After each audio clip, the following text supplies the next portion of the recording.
MP Arvind ఒక fake fraud MP MLA Jeevan Reddy comment చేశారు. అరవింద్ కుటుంబం అవినీతి కుటుంబం అన్నారు. మరోసారి కవిత కేసీఆర్ల మీద మాట్లాడితే దాడులు చేస్తామని స్పష్టం చేశారు.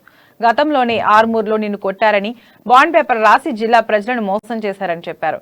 ఎంపీగా జిల్లాకు అరవింద్ చేసింది ఏం లేదన్న ఆయన టీఆర్ఎస్ జోలికి వస్తే ఊరుకోమని తేల్చి చెప్పారు. అరవింద్ మాటలే చేతలు లేవన్నారు.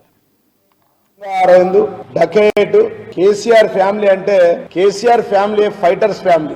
ఈ అరవింద్ ఫ్యామిలీ ఏమో cheaters family. Father of the corruption లై అయితే ఫాదర్ ఆఫ్ ద లయర్ ఈయన. ఒక ఆడబిడ్డని చూడకుండా మా అక్క కవితక్క మీద మాట్లాడుతుండు. ఒక మాట అంటే చాలా చిన్న మాట అన్నది. ఆమె చెప్పుతో కొడతా అన్నది. చెప్పుతో కాదు కానీ ఎల్లమ్మ గుట్ట చౌరస్తాలో బట్టలు ఊడదీసి ఉరికిచ్చి కొడతారు. ఎందుకంటే ఈయన వ్యవహరిస్తున్న తీరు చూస్తూ ఉంటే ఈయనకు పిచ్చి కుక్క కరిచినట్టు అనిపిస్తుంది. చెప్పుతో కాదు బిడ్డ, మిస్టర్ అరవింద్ నీ ప్రవర్తన మార్చుకోకపోతే ఈ ఎంపీకి సిగ్గులేదు సోయలేదు. ఈ నిజామాబాద్ జిల్లాకు చేసింది చెప్పకుండా, చేయబోయేది చెప్పకుండా కేవలం గౌరవ ముఖ్యమంత్రి కేసీఆర్ గారి మీద మాట్లాడితే పెద్దోళ్ళమైతామని చెప్పి అనేక విషయాల్లో మాట్లాడుతుండు. చాలా విషయాలు మాట్లాడిండు. దొంగ అరవింద్ డకేట్.